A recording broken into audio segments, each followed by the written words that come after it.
Let's turn over to Ocugen for a few minutes. This was a high flyer, at least in the start of the year. A couple things have changed, but Ocugen hasn't quite made it to the vaccine race finish line yet either.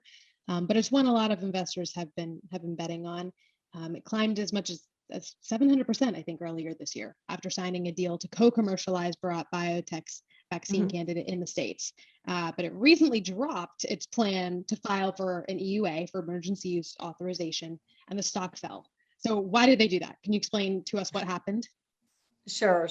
Well, the FDA actually recommended that to Ocugen. They recommend that Ocugen file for regular authorization versus an EUA. Now, this, really extends the timeline because the EUAs we've seen with Pfizer, Moderna, and even in Johnson & Johnson was a matter of a few weeks from when they applied to when they actually got the authorization.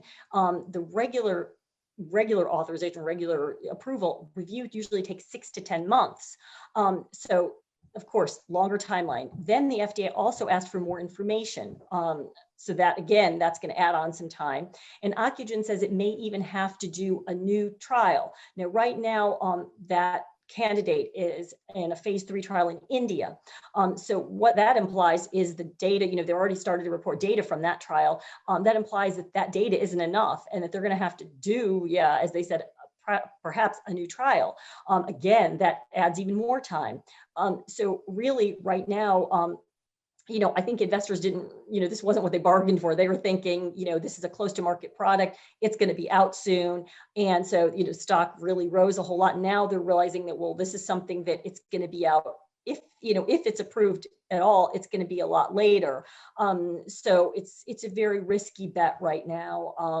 It's really, we don't really have any clarity as far as what is going to happen, if it's going to be approved, when. And so, the stock is very risky right now.